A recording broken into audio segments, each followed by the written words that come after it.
Hello and welcome to episode 114 of The Dive Down, a Magic the Gathering podcast for the casual spike, focused on the latest decks, trends, and strategies in the formats we love and the friends we made along the way. My name is Stanislav here in Chicago, and with me on the line from Denver, Colorado, it's the one and only first friend, Shane Beeps. Stanislav, I'm looking over your shoulder, over your head, actually, the brim of your cap, and I see 3 secret lair boxes. And those are just the 3 that I opened. Whoa, what? It might be washed out a little bit in the white on white, but right behind the black secret lair boxes is a white unopened secret lair box. My man wants to keep it a secret. Yeah, I don't know. I was thinking maybe I can keep it sealed. Maybe we can do a little dive down giveaway. I suppose this is probably as good a time as any to talk about the giveaway for the Black is Magic. Yeah, there's nothing we should do before then. Not a single thing. Let's put a pin in Black is Magic and just introduce the Godfather, the second friend, Dave Harbarger. It's a giveaway, everybody. Let's just give the people what they want. What else were you guys talking about before I got here? I'm here.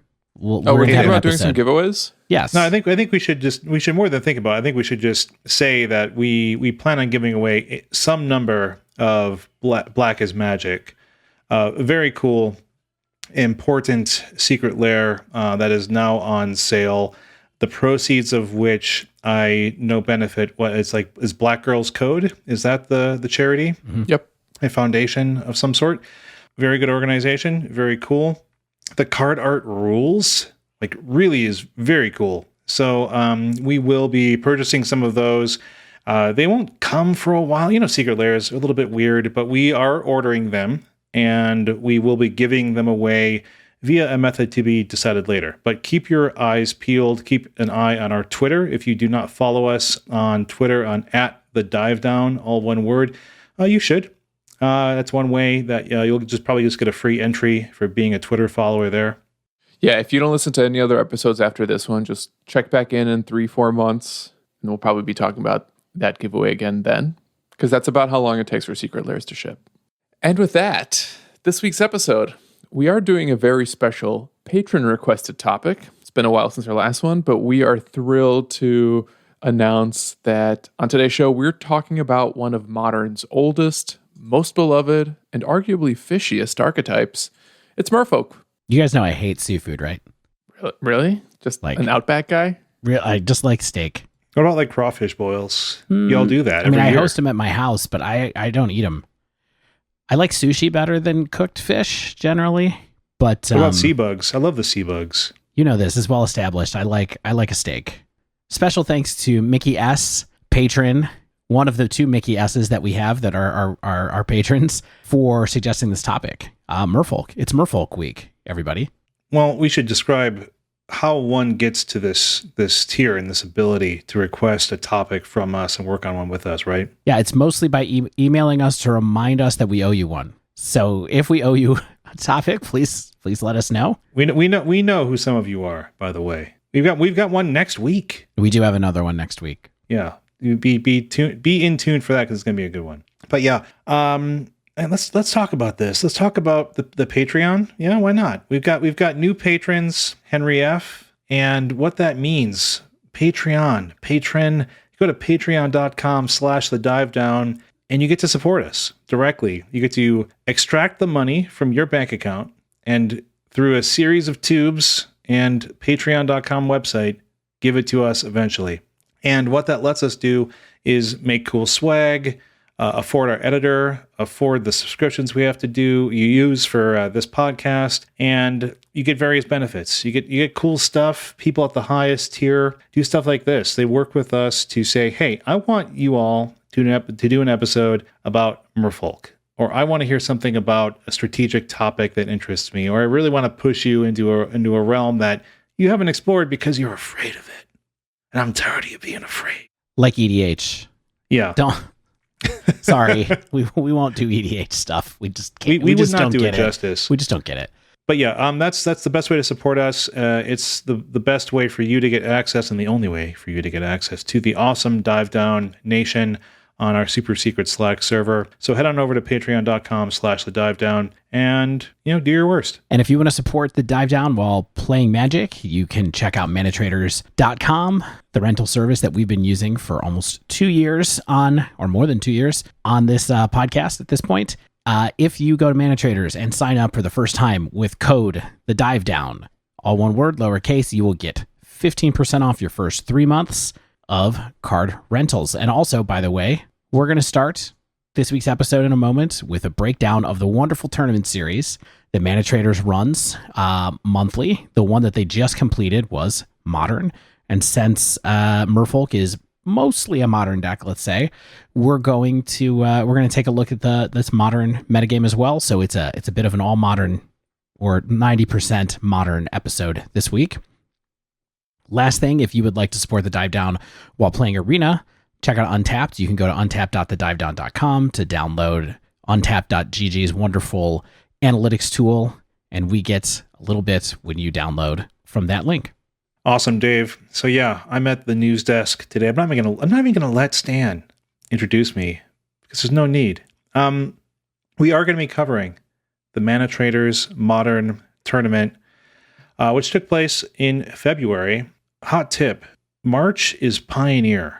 And I think there's no better time like the present to get yourself in and check out Pioneer, a format that's reinventing itself, and you can be a part of that. But anyway, this is a Modern episode, and we'll do the usual. We'll walk through the overall metagame, talk about what people brought from the what do you call it, the qualifiers into the Swiss. Mm-hmm. Then we'll look at the 6 and 3 or better decks, look at kind of what the conversion rate, we can sort of call like a day 2 conversion rate looks like. Then look at the top 8, and then have ourselves a little chat about what this new Modern format is looking like. Probably throw in just a quick little challenge observation as well. We got time, might as well. So talk about the 242 decks that made it into the weekend Swiss. Or is it one day or is it the whole weekend? So the Swiss is Saturday, and then the top 8 is Sunday, is how these tournaments work. So overall metagame, we have, first off, Heliod combo at 12.4%. That's a little bit higher for the number one deck than we have seen in recent Modern kind of tournament breakdowns by a little bit, eclipsing 10%. After that, is it Blitz at 6.6%. Boros Burn at 5.8%, also at 5.8%. E-Tron, I believe that's Eldrazi Tron. Azorius Control at 5.4%. Dredge right behind it at 5%. Then we have 3 decks at 4.1%. You are going to love them because I do. Traditional Jund, Green Tron, and Jund Shadow. Nature is healing. Modern is back. We have Jund and Green Tron together again. Life's beautiful. 3.7% Amulet Titan, Hammer Time, 3.3% Humans, Rakdos Shadow at 2.5%, and then Other, which in this sample is 5 copies or fewer, 33.5%. Other is always a little bit arbitrary, but that is a nice big chunk of Other in this. So we have 1, 2, 3, 4, 5, like about 12 decks, and then the Other. That's pretty good. That's a lot of decks to look at in that 2.5 to 12.4%. Before I go into the quote unquote day 2, what do you all think about the Swiss? People love clicking. Click, click, click, click, click, click, click, click, click, click, click. And then Stan's like, you can save targets now. Love to click. Yeah, exactly. you can save targets now, you guys. The Spike Feeder makes your creatures like hunted. Yes. Yeah, people do love the Heliod. People are no longer fearing playing it on Magic Online for sure. I mean, that's been the case for a little while, but definitely cements it as it's fine on Magic Online .deck. That sounds like you just made a new button because we've said that so many times now that I think we have to have it's fine on Magic Online .deck now as a button. We're due for some buttons. We are due for some buttons. They got banned. I can't wait to hand buttons out in person again in like 6 months. Someday. I don't know. I mean, it's interesting. We kind of thought that there was a chance that the metagame would turn into a whole lot of Heliod at the top of this. It's been looking that way, and now it's starting to separate itself from the pack a little bit, at least as far as this tournament goes. Manatraders is a pretty competitive Swiss. So I would say that people are, you have to qualify for it. It's I think people who play in this take it pretty seriously, and so I think, you know, if 12.5% of people thought this was the best deck, I would be listening to them, or at least thinking about that whenever you're picking what you're playing. Yeah, I feel like 12.5% still isn't a dangerous, sum of the meta, especially because it's only maybe a third of that other category, Right. give or take. And is it prowess and likewise burn not that far behind in meta share, behind Heliod? Yeah, I mean, I would say they're half behind, right? Like Heliod's 12.5%, Is It Blitz is 6.5%, Boros Burn is 6%. So I do think that it's separated pretty clearly from those ones. Then there's kind of a block right underneath that of your Is It, Burn, Etron, Blue White, and Dredge.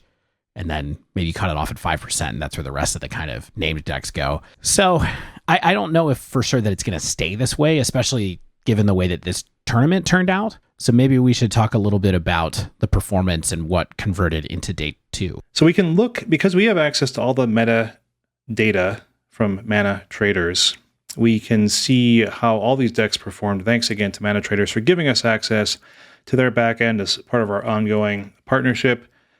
So what we can do is look at the percentage of decks that went 6 and 3 or better, and also look at the delta between kind of the field and where they finished up there. So Heliod, again, was the best deck in the 6 and 3 or better, 14.3%. That's about 2% better than it was in the Swiss. So it wasn't only the most popular deck in the field, it remained the most prevalent, even went up. That's pretty good for its performance there. Next up, Azorius Control, 8.2%. That's almost 3% above where it was in the Swiss. Good showing here by some classic control deck building in Modern. Yeah, did you take a look at the composition of these decks? Or they're not Stoneblade decks, right? They're just straight up Azorius Control. Yeah, the ones that I was clicking on to look at, sometimes they said, control or something like that. And yeah, it was just kind of standard, like, Azorius Planeswalkers, Path, Counter Magic, that kind of stuff. Okay.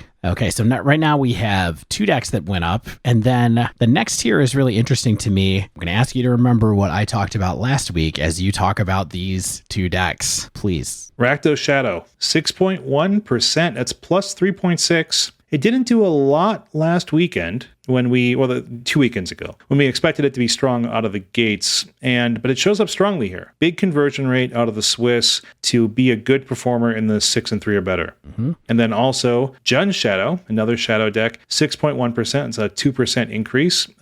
Phil Helmuth, aka Sam Rolfe on Twitter, says, "You can take my Tarmogoyfs from my cold dead hands."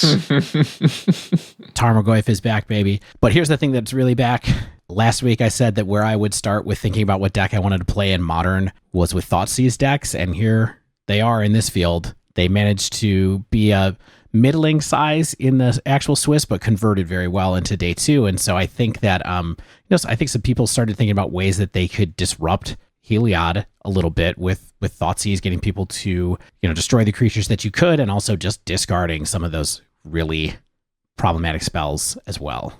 Okay, following this, we have 5 decks that either were about the same percentage or lower than they were in the Swiss. And we start with Is It Blitz at 4% of the 6 and 3 or better. It's a minus 2.6% delta from the field. So recent favorite, Is It Blitz, it still does fine. 4% of the decks here is pretty darn good, but it definitely falls off from its representation in the Swiss field. Greentron at 4%. About equal. Greentron appears to be back and holding steady as a perfectly fine sort of tier 2 option yet again. But Etron is at 4%. That's minus 1.8. This falls off a little bit. Dredge is at 4%, about minus 1. Again, I think Dredge is still a legitimate option right now, and I think we can talk more about how we view Dredge in a little bit. Amulet Titan stays the same, about 4%. Again, Amulet Titan, perfectly legitimate option if you like that style of deck. Next 2 decks, pretty interesting, okay? We have 4-color Omnath Control at 4% and 4-color Omnath Blade at 4%. So, interestingly, Omnath was not called out in the Swiss meta breakdown from Manatraders itself. So, either 4 each of these decks made it out of the other category, Excuse me. Well, probably more than 4 because it's 4%. Well, actually, our 6 and 3 and better was not 100 decks. So anyway, so either some number of these made it out of the other category into the 6 and 3 and better, or it was lumped in elsewhere. I don't think that was likely the case, but either way, these two decks appear to have overperformed on the weekend. And we're going to talk a little bit about what Omnath Blade looks like when we break down the top 8. I think you have a good idea of what this deck's going to look like, but keep your eyes peeled for Omnath. It is not gone yet just because Uro is and Mystic Sanctuary is. It's still a good card. Everett was right. Surprise, surprise. Stan, you want to take us through this top 8? Yeah, I'd love to. It's a really interesting one, pretty diverse. Let's start with, I think, one of the most impressive players on the top 8, Musasabi on Mardu Stoneblade. This is their second time going undefeated in the Swiss of a Manatraders event in a row. They did this in last month's tournament too. I believe that was Legacy. Wow, I didn't realize that. It's quite a claim, Stan, to say that this is one of the most impressive players in the top 8, because this top 8 is extreme, filled with really well-known players for sure. But yes, congrats to Musasabi for going X0 twice in the Swiss in a row. That's incredible. Yeah, I just mean impressive in terms of going undefeated in the Swiss. Yeah. Not that they're necessarily the strongest player. Oh, they are. Clearly very good. They are very good. Yeah, they are very, very good. Musasabi was came to prominence a couple of months ago for being one of the first people to play that green-white Titan build with Elvish Reclaimer as well, I believe. So this time they're on Mardu Stoneblade. This is a Mardu mid-range deck. We got... Yeah, it's another new another new angle. Like, the green-white Titan, and they're bringing another new angle here. Yeah, and what an angle it is. 3 main deck Lingering Souls. Haven't seen that in a modern top 8 in a while. Also a couple Magmatic Channelers, a couple Kroxa, 4 Seasoned Pyromancer, and then, your typical expected pile of mid-rangey Mardu cards. Thoughtseize, Angrath's Rampage, Bolts, Path, Kaya's Guile, etc. One of the things that really jumped out to me was also they had 4 copies of Magus of the Moon in their sideboard, despite only 4 main deck basic lands. So they're really counting on finding just a handful of basic lands as quickly as possible if they need to side into that Moon plan. I like that greed. Yeah, maybe they sideboard out white even as part of that, or maybe they sideboard out a color somehow. It would be, it's interesting way to go. Yeah, it reminds me of kind of that Humans sideboard plan where sometimes they'll have Magus in the side and bring it in. And so I think it's the kind of thing where you bring it in late enough, like you're not planning on cheesing too much, but like sometimes if it's a land-based deck, like maybe Valakut, right? And you're like, okay, well, at this point I can deploy my Magus, I can turn off your Valakut and try to win from there type thing, where it's like you don't need to entirely nerf your early game and take yourself off the lands. You have time to set up. Before I go on, I just want to mention one more thing. Phil Hellmuth did say on Twitter that the top 8 split. So this is in no particular order. We'll point out who the winner of the tournament was, but this is not, from hierarchy of 1st through 8th. Yeah, they might have played it out for kicks, but yeah, if you have that much money in the pool, might as well split. All right, up next, Kara Tidam on Is It Prowess? Pretty stock list, but Prowess did make it into top 8. Up next, we have the winner of the actual tournament. It was Spider Space on Mono White Taxes, which is a Yorion deck. Not something I've been seeing a ton from the Taxes shells that have been doing well recently. It has a lot of room for cards since it's a Yorion deck, so now they're playing 4 copies of Linvala, Keeper of Silence in the main. Guess why? Guess what that's for? Tell me why. You know why. It's for Heliod. It's main deck hate for the Heliod deck. Is Heliod good right now? Yeah, it's I think it's an interesting move here. Spider Space has been playing Taxes with Yorion in it here and there over the last few months. So it's cool to see Gabriel Maxon come back with kind of, I think that a lot of people kind of think this is like his signature deck style. I think that's probably fair. He plays lots of different decks, but this is one that seems to come up over and over again over time. And it was really cool. I got to watch the finals, and the finals was Heliod versus Mono White Taxes, and it was a pretty interesting matchup to see, especially all the ways that Heliod actually can deal with Linvala once it is resolved. And so there's a lot of back and forth there. So it's not like a definitive way to lock the deck out because they can recover. So it was a cool matchup. Seemed to work out in the long run since Spider Space won. Yeah, I actually had to read the text on Linvala. It's just a 3/4 flyer that says activated abilities of creatures your opponents control can't be activated. So that basically shuts down the whole combo in Heliod. Right. Yeah, so some of the additional interesting includes in now what is now a Yorion deck, some main deck Winds of Abandon, which obviously extra copies of Path, but probably just a Stone Cold removal spell when you have Leonin Arbiter on the board. Yeah, I mean, this is a card that I've sort of been waiting to see some kind of play. It's a kind of card that's like, if it's seeing play here, I think this is the kind of card that I think would be fine to see in Historic or Pioneer. Like everyone's like, hey, why don't we have something like Path in Historic and something like this in Pioneer? And I think this is the kind of card that's probably good on balance, but how do you print it into a set? I don't know. You put it into Standard. Yeah, or Historic Anthology. That would be a legitimate anthology card. That's also true. That's a good idea. I don't even know if they can do that. It is a rare, which is, I think, acceptable but annoying, considering that Path is uncommon. Yeah, it is. Is this how we value cards now? Kinda. I mean, if we're talking about adding it to Historic, you kind of have to think about the wild card economy. You don't have to, but I choose to. The other thing that's really interesting about Spider Space's deck is that because there's extra cards, because you want to make Yorion work, you have a space for like a full 4 of Archon of Emeria, which I don't think people were doing in the main necessarily. You have space for 4 Give of Runes, which I don't think was happening previously in Taxes all the time.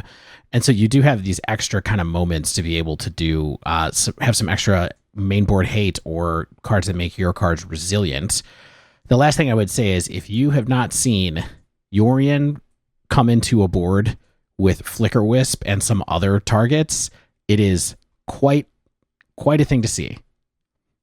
Because basically you Yorion out Flicker Wisp and the other creatures you have, and they go away for a bit, then they come back, then you exile Yorion, then you do the whole thing over again the next time around, and you can do all kinds of stuff with that. You can reset your Skyclave apparitions. You can reset your Charming Prince if you want to. There's all this different stuff that you can do based off of just that interaction where it basically makes you be able to flicker stuff over and over and over again. Up next, Powery on green-white Heliod. Pretty stock list there. Yeah, Powery was the other finalist, as I noted a moment ago. Also, Phil Helmuth, who we had mentioned on Jund, Death, Shadow, pretty stock list as well. Yeah, the big thing here is that a lot of people they're essentially splashing Tarmogoyf into red-black Shadow for that portion of it. That's why it's Jund. It's not a more complex package than that. That's just how it's been. And no traversing. They're not traversing, but the other thing that they're saying, and what's another card that I believe Phil Helmuth said you could pry from his Cold Dead Hands were Unravel the Aether and Mystic Repeal in the sideboard, which are cards that also help get rid of Heliod. Yeah, that's classic. That's like Theros sideboard card. So Luris deck doing a lot of cool stuff with looping and all that kind of stuff. Still finding space for, of course, a couple of Temur Battle Rage. You got your Seal of Fire package. It is a pretty stock list, but still a good one. Yeah, I wonder if the other thing we can read into sort of the rise of these Jund decks over Grixis Death Shadow is that Stubborn Denial just isn't really dealing with any non-creature decks at the top of the meta, because everyone seems to be playing creature strategies, including these combo control strategies that are like opting for Omnath as one of their big control finishers. Yeah, absolutely. I mean, I think that's one of the main things. People have been suspect of whether Stubborn would be good for a while, and it's kind of, unfortunately, a 1 mana at a gate just sort of isn't what it used to be. Next, Pro Midnights on 4-color Stoneblade. So Shane had alluded to this deck a little earlier. Omnath, Stoneforge, Wrenn and 6, also Spell Quellers. You got the big and small Teferi, some removal, some counters, and 3 Tireless Trackers, which I thought was the card that kind of made my eyeballs pop out in a cartoonish way. It's Uro. Just squint real hard and it's Uro. Well, it's good that you mentioned that, because I feel like Tireless Tracker plus Omnath seems like a ton of value for all of your lands. It's just a new way of playing a lands deck, practically. Yeah, I think it's sort of just good enough, right? Like, Uro made this deck absurd, and now having Tireless Tracker in it makes it kind of good enough. Of course, the Uro decks didn't really have Stoneforge, but it's kind of like another way to grind forward. This is not a deck I was expecting to see, but it's interesting to see. In a way, I'm glad that Omnath has a home, but I'm even more glad that Spell Queller has one. Yeah, this is just like a different version of a Jund deck, right? It's just a value pile. Like, hey, you have red, green, and black cards. I have 4 colors of cards, and I'm doing all sorts of stuff here. Like, I'm generating a lot of value as well. Yeah, I'd eventually like to explore the functional difference between Tireless Tracker and Cosima, because they do such similar things. And they likewise have extra little synergies every time you play your lands, that part of me wondered whether or not this could have just been a Cosima or 3 copies of Cosima instead of Tracker. Could be. I mean, it operates pretty differently, right? I mean, it's kind of immediate onboard presence. It can block, it can attack. You know, it's doing things more incrementally on the board than often Exile Zone. Mm-hmm. I will say one of the things that sticks out to me about this build is the spells. You got 4 mana leak, you got your Stoneforge package, and then what you really have is 8 Path to Exiles. You have 4 copies of Path, then you have 2 copies of On Thin Ice, and you have 2 more copies of On Thin Ice in the sideboard.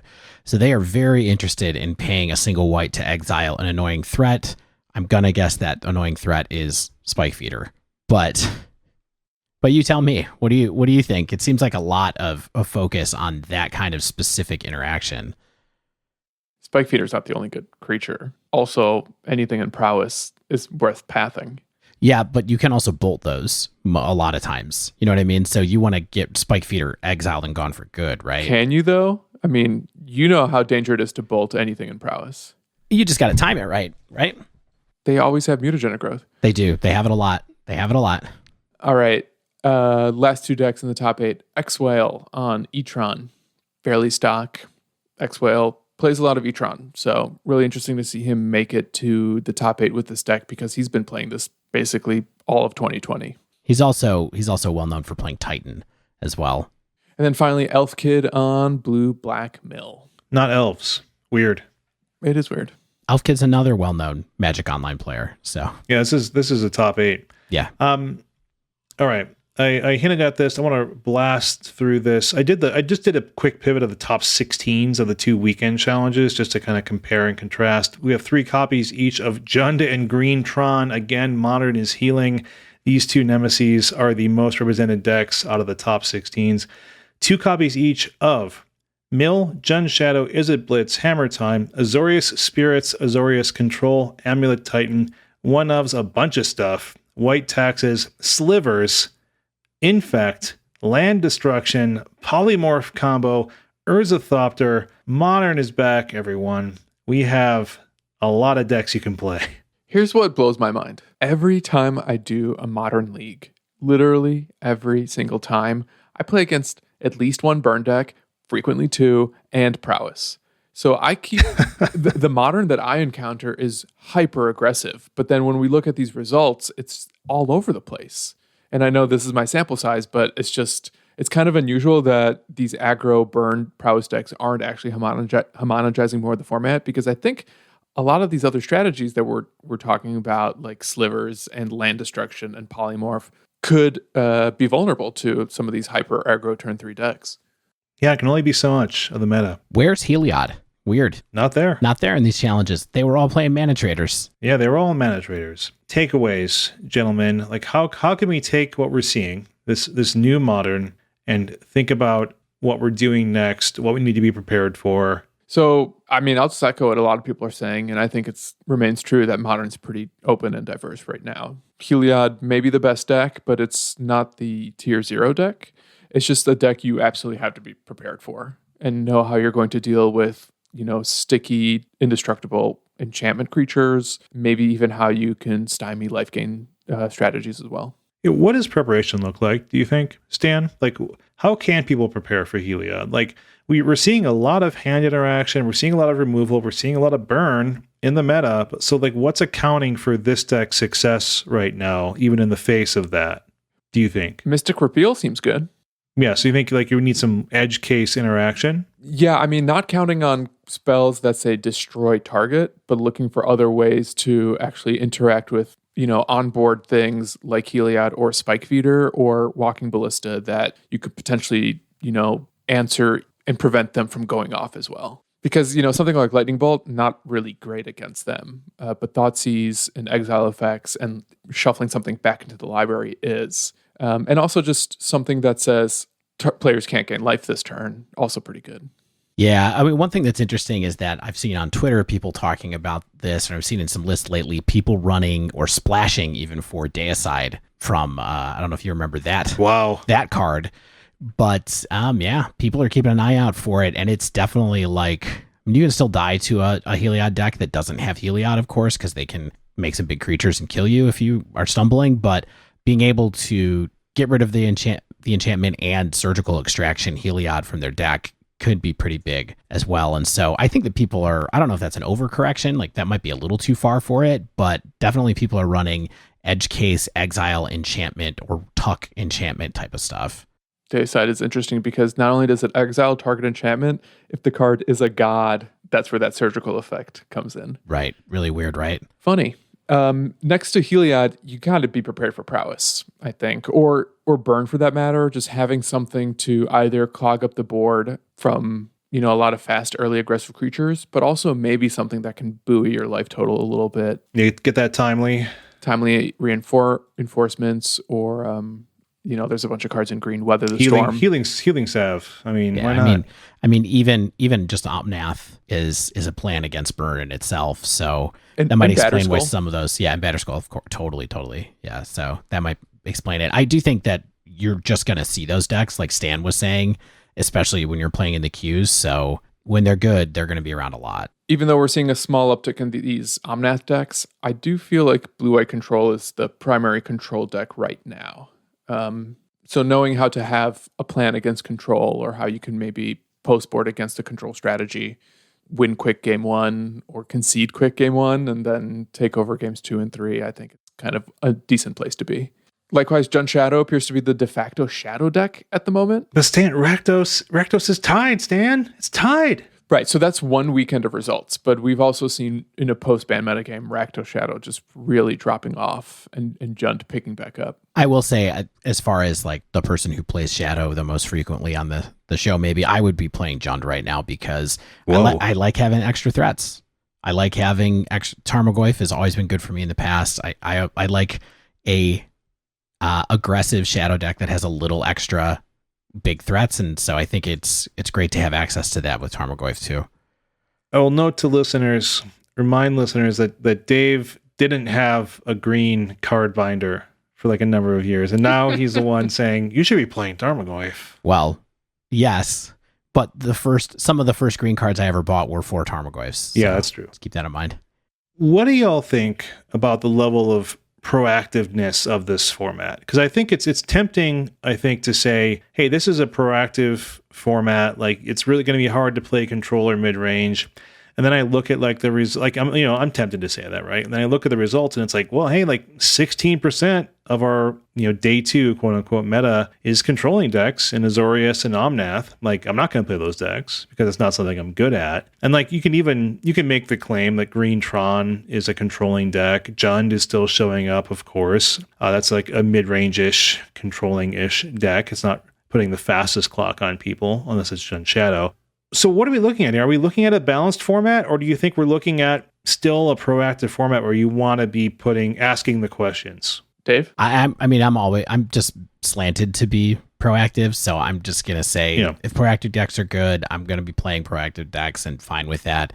And when they're not good, I'm probably going to be playing them anyway. So I'm happy that they're good right now in Modern. I think it's nice that there's a little bit more space for diversity in mid-range. Like you can play Jund, or you can play a 4-color Stoneblade deck, or you can play Taxes, and those are all in that kind of mid-range-ish space. So at least they're not all being dominated by Simic Uro-based decks anymore. So in that sense, I think the metagame is healing. I do think there's a lot of stuff to be figured out still. So I don't know if we can have a good answer right now. It's not like Kaldheim really made a difference, but there's a lot of... It's going to take a little bit more time, I think, to figure out what the top deck in the meta really is post-ban still, I think. I feel like proactive is the safest place to be, and these mid-range and controlling strategies are just trying to figure out how to potentially exploit the metagame, as opposed to a metagame where control and mid-range, i.e. an Uro environment, is the best deck. Mm-hmm. And like, I would consider Heliod and Prowess very proactive decks, and they are at the top of the metagame, and if not just results, but even in popularity for a good reason. And I think it's because they're asking the tough questions. I agree with you, Shane, that mid-range and control is playable, but I think that's in part because the tier 1 decks aren't, so busted that you can't answer those questions.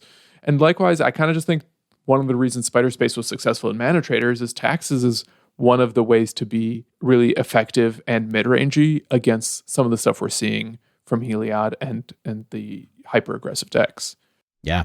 Nice way to kind of disrupt, gain a little bit of life, lock him out sometimes. You just have a lot of axes against the specific things that are happening in the top decks. Yeah, and of course Taxes still has some moments with, being able to destroy people's lands and disrupt people that way and just win via Leon and Arbiter and keeping somebody down. So there are a lot of moments there, and then you can kind of slide into Stoneblade when it's time to kill somebody. All right, last two observations. If you want to play combo, I feel like Amulet and Hammer Time are your combo decks at the moment. And it's a little weird to call Hammer Time, I think, a combo deck, but I've been hearing that come up more often just because it is Sure, yeah, it is. Can we get these 2 to 3 cards online and then win on the spot? But if that's sort of the lines that you like to play, just trying to line up a very specific, win condition, Hammer Time is doing that. And I think the expert Amulet players are likewise super capable of doing that right now because there isn't a ton of taxes or Ponza or just resource hate in the metagame to potentially get in the way of the Amulet players right now. Well, I mean, it's worth noting that Laplasjan won one of the challenges over the weekend with Hammer Time. Yeah. They also stated it was their first win after many top 8s. So congratulations to preeminent Moto grinder Laplasjan on their first win. And the last deck I want to talk about, it's Dredge. Yeah. Dredge. So here's my elevator pitch on Dredge. Not a format that Dredge can exploit. Neither is it hostile to Dredge. It just feels like a decent deck that might have an uphill battle post-board. Yeah, Dredge is weird, right? Because it's a kind of deck where I think the meta in which it truly thrives against doesn't exist anymore. Like this sort of outrunning 1-to-1 removal, recovering well from sweepers. We do see Azorius control. We do see traditional Jund.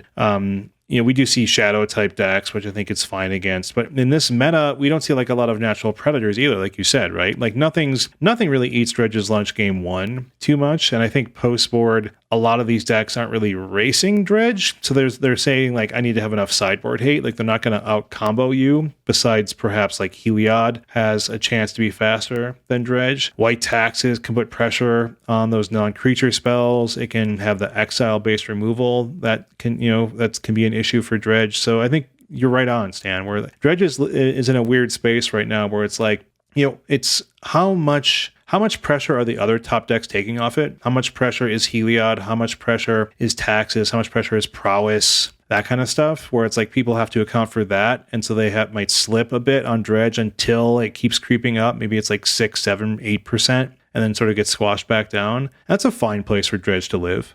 Agreed. So that's the metagame this week. Probably going to be pretty stable for the next few weeks, I think, until something really shakes up the format, or maybe there's a true homogenization at the top tiers. But with the exception of maybe Heliod, we're not really seeing a lot of that. So I think if you've been thinking about playing Modern, you keep hearing people talk about how good Modern is, the results are in, and that appears to still be the case. And you know what else is good about Modern? You can talk about decks like Merfolk in earnest, and it's not that embarrassing because they still do somewhat okay in the queues. Yeah. Recent 5-0s, recent prelim good records, all kinds of stuff. Heck yeah. So we're going to take a quick break, and when we return, we're diving into Modern Merfolk. The fish are a-floppin'. Stay with us.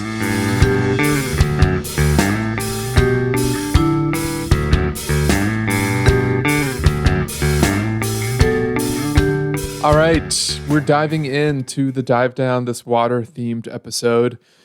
We mentioned it, and we'll say it again. This is a Patreon-funded episode.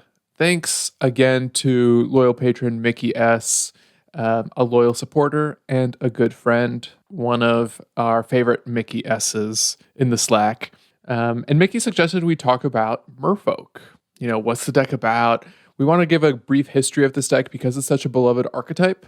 Many people have played against it, if not piloted themselves, and it's sort of been present throughout the history of the format. I think we all have stories and memories of playing with or against it. Yeah. figure out how it's built, how it operates in general. It is a tribal deck, but what sets it apart from some of the other famous tribal archetypes in the format? Try to give some... Oh, no, I want to break in here, okay? This is the first tribal deck that I was ever exposed to, besides perhaps Affinity, and that's not really tribal. Like, so shout out to one Eric B of the old Chicago game crew, who is a Merfolk main. Yes. And foiled out Merfolk. It was deck. sick. It was sick. And yeah, he exposed me to this deck. I got blown out by it plenty of times, even while playing Affinity, one of the old school, very tipped scales matchups in Modern, but it was still fun. I almost feel like Merfolk was the original Jund in that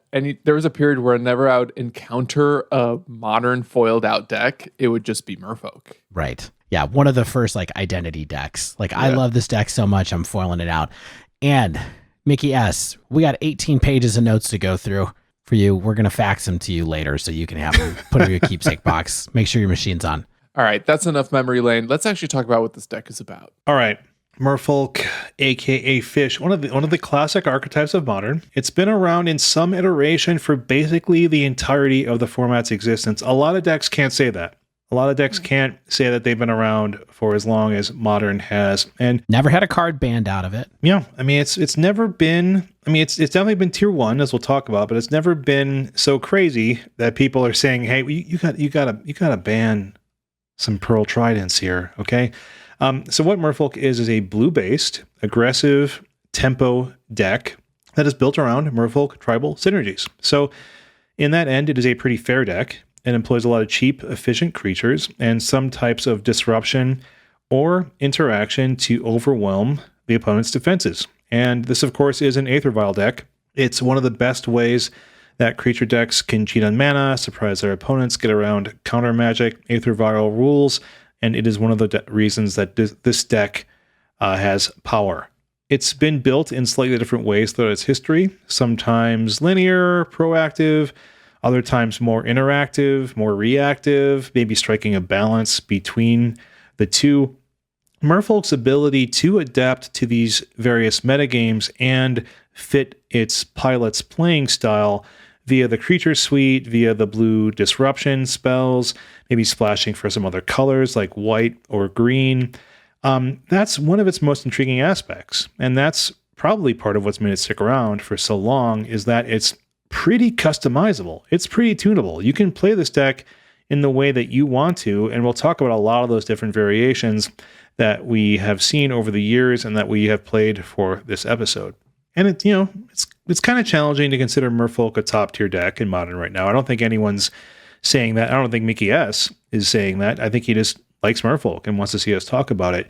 But like Dave was saying, just in the end of the breakdown, we see seasoned pilots like M. Hayashi, like Nikachu, like the Dogfish. These people are 5-0ing leagues. They're top 32ing Modern challenges or higher. And that's indicating that there's always potential for these guild friends of ours to make a showing in Modern. Don't sleep on the fish or with the fish. Don't sleep on the fish or you'll be sleeping with the fishes. That's what you're trying to say, right? Oh, it's really good, Dave. I like that. New pin. All of our Merfolk friends will get that one. What does it mean if someone sends you a Master of the Pearl Trident, but it's wrapped in a newspaper? Is that a threat or a trade? If you wake up in bed next to a Master of the Pearl Trident, look out. All right, so like you said, Merfolk has a deep history, Shane. Yes. We're going to try to give some of the relevant bullet points about how this happened. I'm going to have to skip some of these. I have a history of Modern Merfolk. I want to thank Redditor Bell Sambar, who they wrote up an awesome history for Merfolk a few years ago.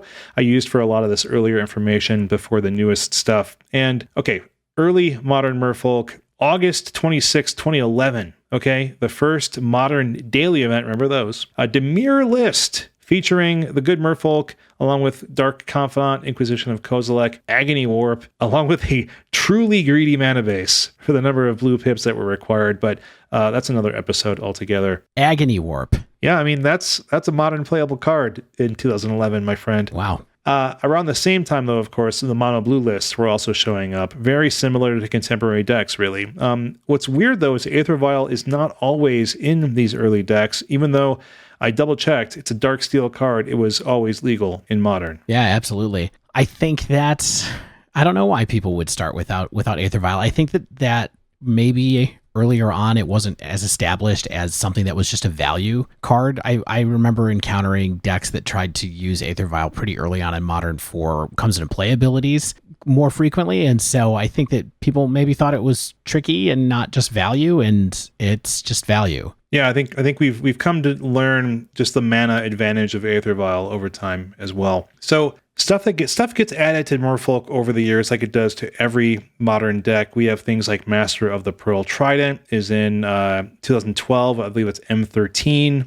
That's around the time we're seeing a lot of white splashes in these decks. Things like Path, Rule of Law, Stony Silence, because this deck doesn't beat Affinity. Not that it matters anymore. Master of Waves printed in Theros, fall of 2013. People kind of initially doubted it as a powerhouse. End of the year, it's a 4-up staple in pretty much every Merfolk deck, flooding the board with elemental tokens. From then on, Stan might have something to say about that later. Magic Origins gives us Harbinger of the Tides, gives like a Vapor Snag-like effect on a bear. Why not? So this is around the time, end of 2015, summer 2016. Merfolk's a legitimate tier 1 deck in terms of representation. It has metagame representation surpassing even Infect or Dredge, even with Affinity still being a powerhouse in the format. So what you're saying is that the time when Master of Waves was in a lot of these decks with Harbinger was kind of the best moment for Merfolk in the metagame. The Master of Waves was maybe the peak. Yeah, I think that's when we see 4 to 5% of the meta. That's, like I said, it's like around where a little bit above Infect and Dredge when these decks were still doing their thing very reliably. So it was a deck that was around. It was like, the top 5 or 6 decks in the format. Cool. And that's probably the glory days. From then on, we're going to see some slipping metagame share. Even as we add a few tools like Ixalan block, if you remember that was a tribal themed block, and we got green Merfolk. So that gave people options for going Simic. And those Simic lists did show their power towards the end of 2017. There was back-to-back SCG Modern Open top 8s, and those are always legitimate tournaments. So that's when people were still testing it out. It wasn't necessarily tier 1, but it still was able to succeed. Merfolk Trickster and Dominaria. We'll talk a lot about Trickster, I think, this episode. It's another disruptive Merfolk bear. Gave people versatility, flexibility. Around this time, M. Hayashi, we mentioned him earlier, or them earlier, rather, a longtime Merfolk player. This player gets a little buck, right? They start in 2018, they're running things like Chalice of the Void, along with Aether Vial. A pile of 2-drop Merfolk. They're even experimenting with Smuggler's Copter for like 2 weeks. It gives a new concept into this style of deck. Like, this player is not, they don't keep running Chalice for a long time, but it cements this concept into the style of deck. We'll even see decks like Modern Humans from time to time running Chalice in the sideboard. June 2019, big thing, Modern Horizons is released. You might remember that. And Force of Negation comes into play. Of course, this is a premium interactive spell. Works great in a deck like Merfolk because creatures are plentiful and redundant and blue.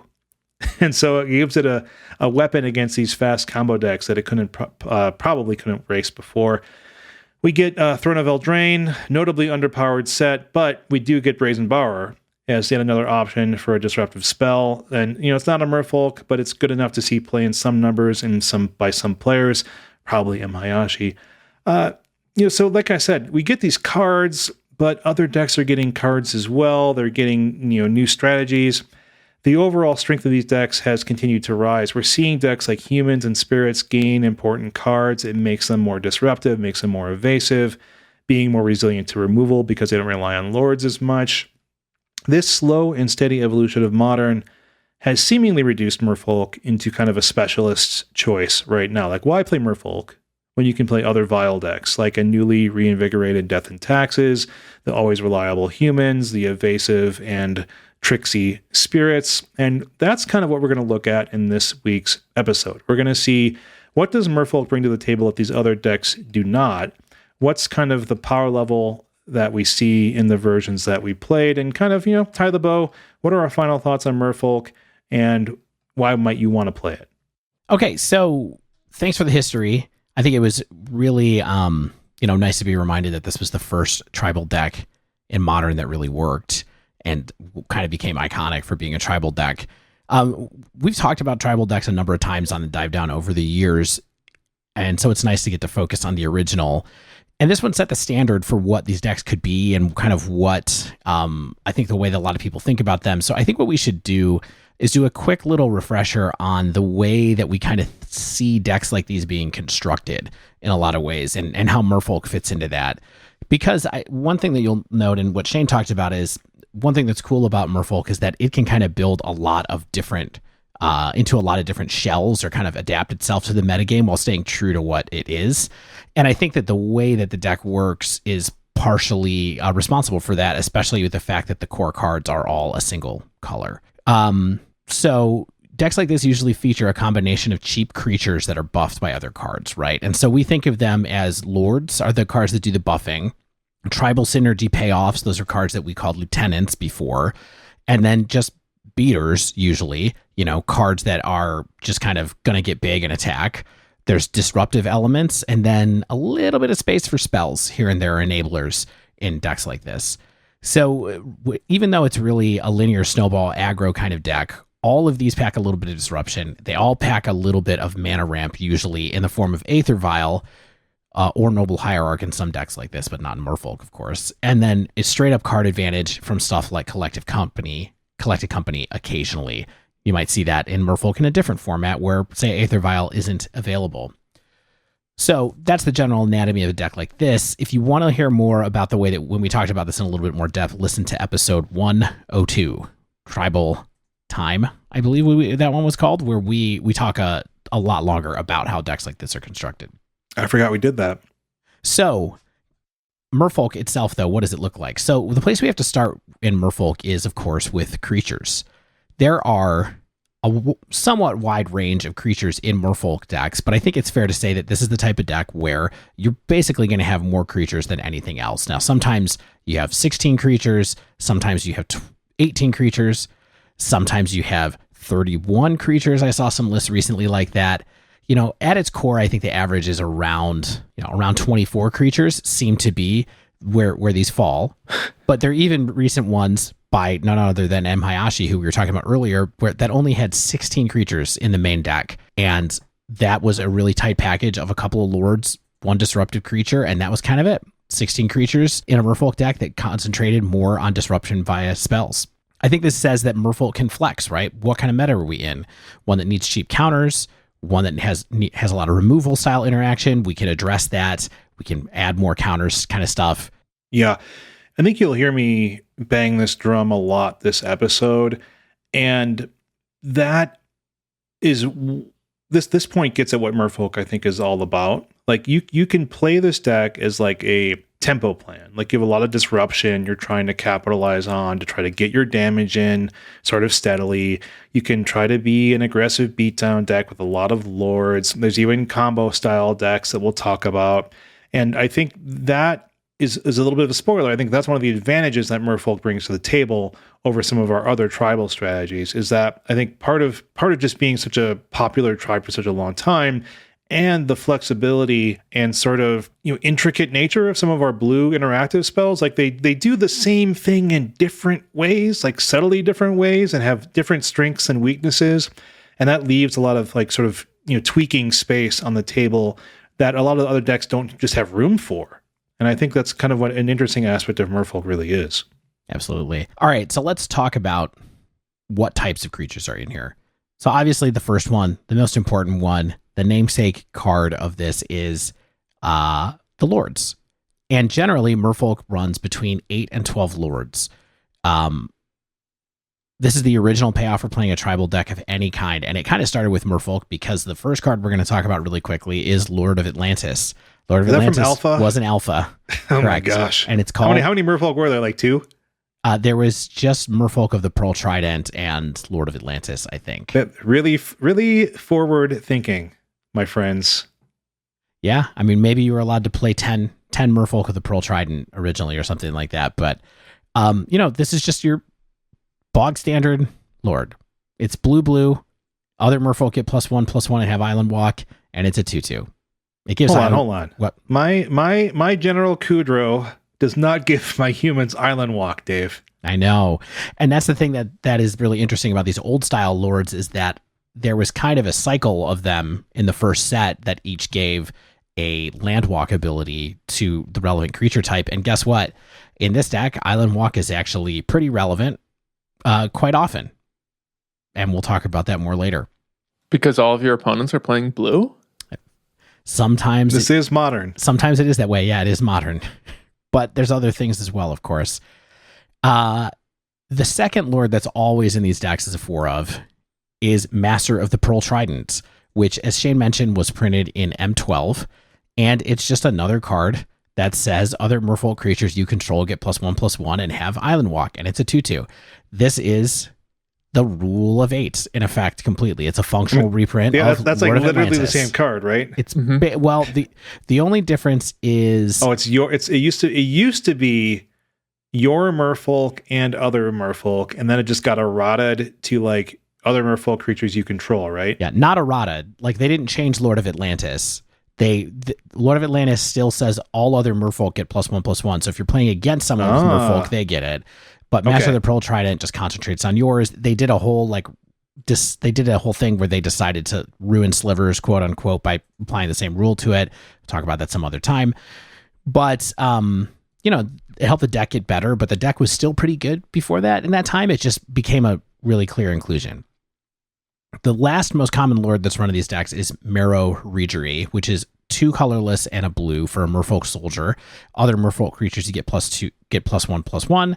It's a 2/2, and it says whenever you cast a Merfolk spell, you may tap or untap target permanent. So this is from Lorwyn era, and it has that kind of like tribal payoff part where you can get a triggered ability. The tapping ability is super useful in this deck because sometimes you can use it to ramp, or sometimes you can use it to get around blockers. Sometimes you can find a way to trickily like tap something down that shouldn't be or that won't untap.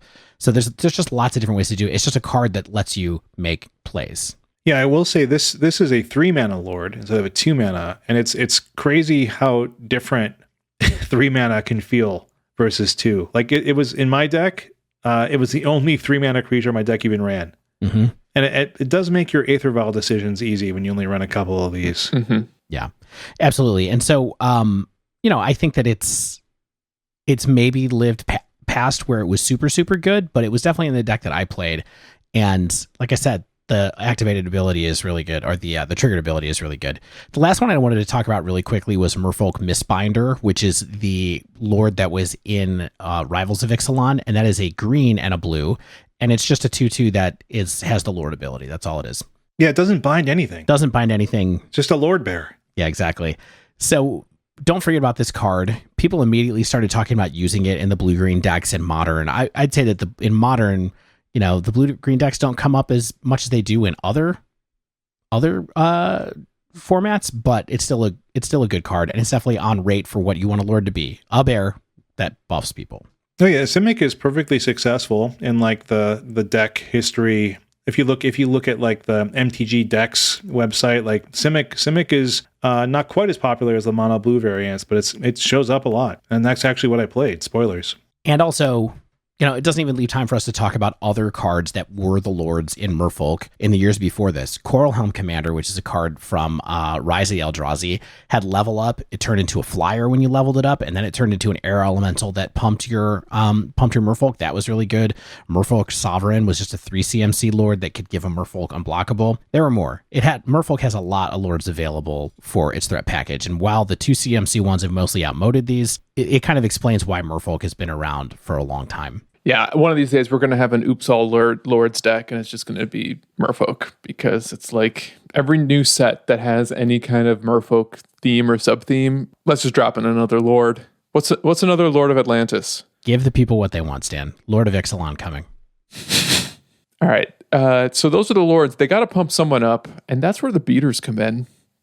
I'm going to go through these. There's usually about 8 or so of these per Merfolk deck. The most common one that comes up is Silver Gill Adept. It's 1 and a blue for a Merfolk Wizard. As an additional cost to cast it, you reveal a Merfolk card from your hand, or you have to pay 3 extra mana. Almost never doing that. But when it enters the battlefield, you get to draw a card. So one of the reasons this is important is because Merfolk doesn't have a lot of velocity. So this is one of only a handful of ways you actually have to get through your deck. And it is a 2/1.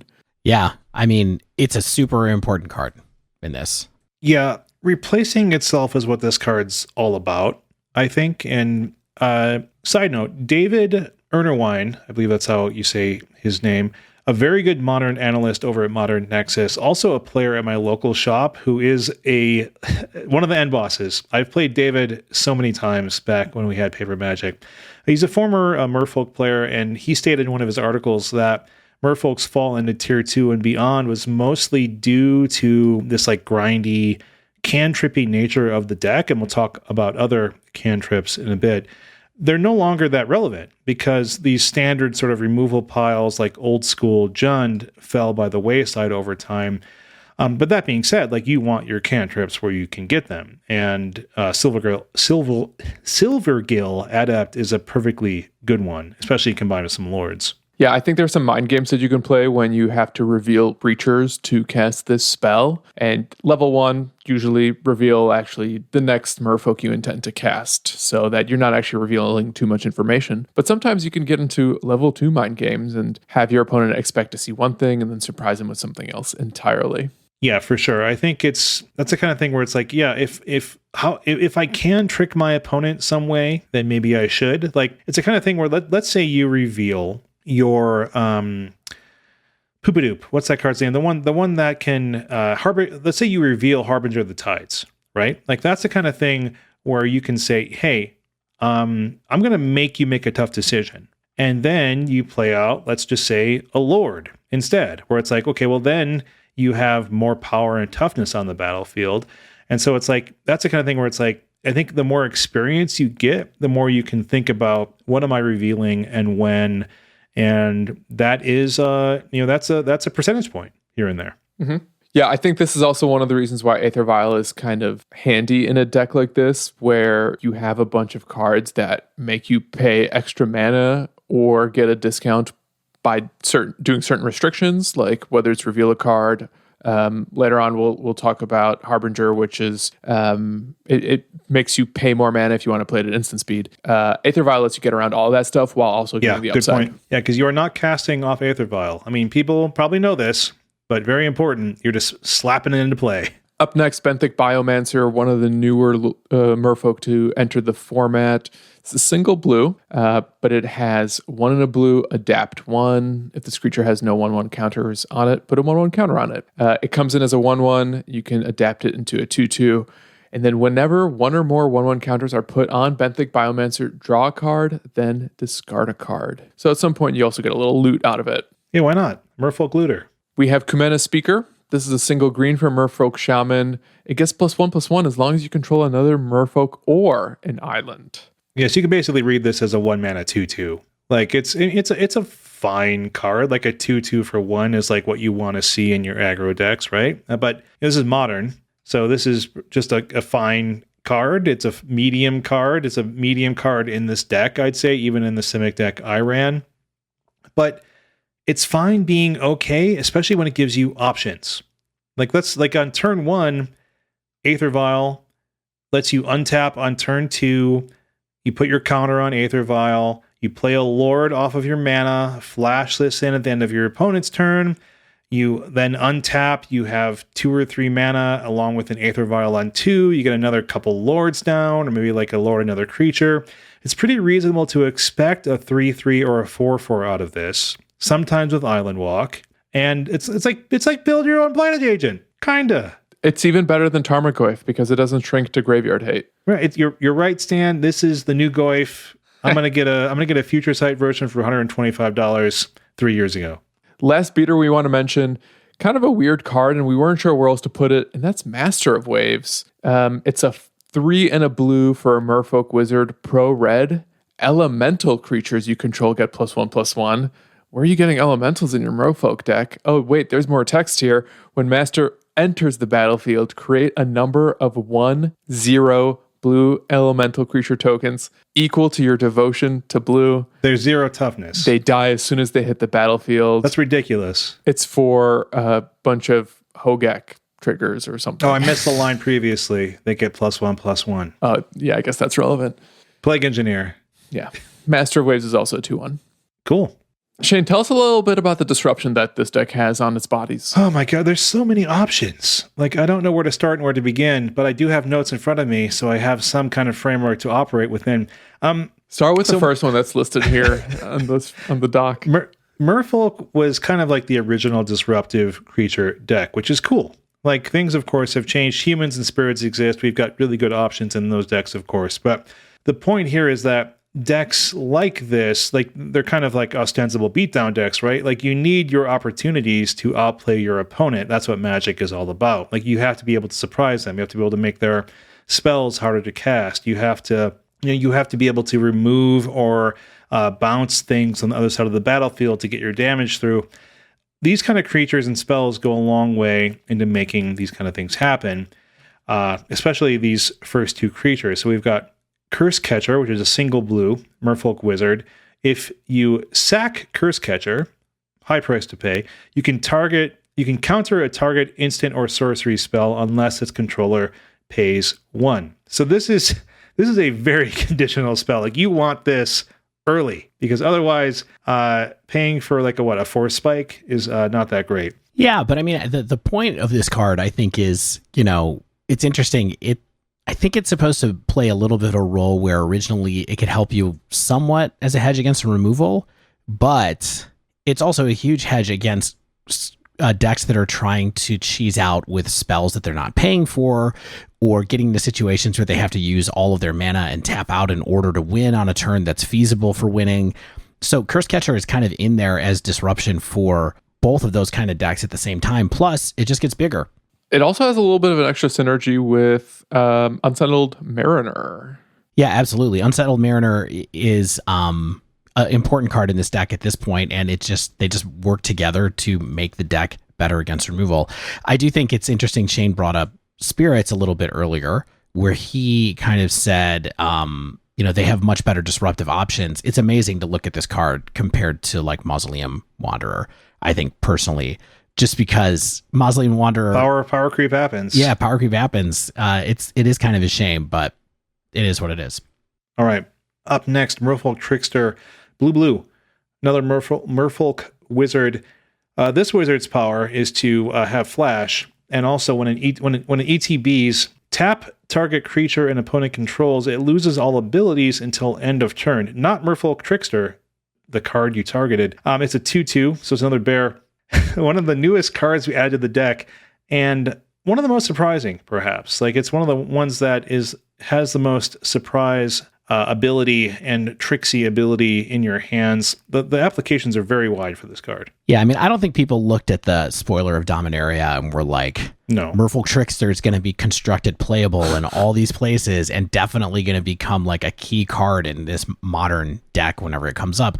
But almost every list that I saw had this as a 4 of. I don't know if I saw one that didn't have it, actually. And I think it's because it's one of the best ways to have a body and have some instant speed play in the deck, And you can do all kinds of different things with this. Shane, what kind of stuff did you destroy with it? It won me a number of games I wouldn't have won otherwise. Like, let's say Tron gets their Tron online. They're like, ha, Wormcoil engine. Then you're like, well, I have this Merfolk Trickster I've been saving precisely for your Wormcoil engine, my friend. GG's. Tap that thing down, win the game. Germ tokens wielding Batter Skulls, another prime target for me and Merfolk Trickster. Removing all abilities is very wild, very flexible. Like it's just, let's say it has First Strike or Double Strike, or there's all sorts of stuff that, like, you don't think about. Like, you gotta really look at some cards when you play this, because you're like, what? Well, oh, all abilities. Yeah, and guess what else is an ability? Text like Tarmogoyf's power and toughness is equal to or blah blah blah blah blah. The stars are equal to whatever. It makes Tarmogoyf into an 0/1. It kills Scourge of the Skyclaves straight up. You just play it and it kills Scourge of the Skyclaves because Scourge is a 0/0. It's got a lot of applications. Yeah, this is a very digital card game card. Like you don't see a lot of stuff like this in Magic, but like removing abilities, like silencing a card for a turn type thing, like that's the kind of thing you see like in Runeterra or something like that. And that is a unique ability and unique effect that Trickster offers this deck for sure. Yeah. So important remember that they have flash speed interaction even without Aether Vial when you play this deck, or you will get punished. All right, what's next, Shane? Well, Harbinger of the Tides. This is a definitely cool card. This is one of the few Merfolk I actually own, because it was just like, well, I might as well buy 4 of these. You may cast Harbinger of the Tides as though it had flash if you pay 2 more generic to cast it. When it ETBs, you can return a target tapped creature an opponent controls to its owner's hand. It is a 2/2. So again, this is a like cool proactive spell type creature. It's a little pricey maybe, especially if you have to pay 2 extra. But like Stan said, you vial this in and you get a cool sort of little or Reflector Mage type effect. This is one of the things we'll point out later. It's not quite as good as Reflector Mage, but it's more efficient potentially. You get that sort of Vapor Snag-ish tempo effect and the bear to attack with as well. Next card that people have around is Unsettled Mariner. Unsettled Mariner is a changeling. It's from Modern Horizons 1, and it says whenever you or a permanent you control becomes the target of a spell or ability an opponent controls, counter that spell or ability unless its controller pays 1. This is one of the most annoying cards in the world because it has so many different edge cases. There were so many games where I felt like this was low-key the best card in my deck. Whoa. It really depends on the matchup. Right. Exactly. Yeah. But it's in a deck full of lords and in a format as low to the ground as Modern, where you're trying to get as much done with as little mana as possible, I felt like Unsettled Mariner gave me a lot of protection and slowed down my opponents on tempo more often than not. It never feels truly dead. Worst case scenario, it just kind of slows them down before they beat you, but it always at least slows them down, and sometimes you can cheese out that win. Yeah, absolutely. And, it's the type of card that's easy to sideboard out if you're not facing something that's really rife with removal or something like that. Please remember that the way this is worded is very strange, and also that it protects you as well as your creatures. So on either side of that, like if an opponent thought seizes you, they have to pay 1, and they also have to pay it in response to the trigger. So sometimes there's some weirdness that goes on with that as far as timing goes. Just don't forget about it. And then the last card in this area, this disruptive area, we put it in here. It's not a great fit for it, but that is Glasspool Mimic, which is one of the best kind of most recent additions to the deck, I think. And this card has been, really good in a lot of different decks. But Glasspool Mimic, 2 colorless and a blue.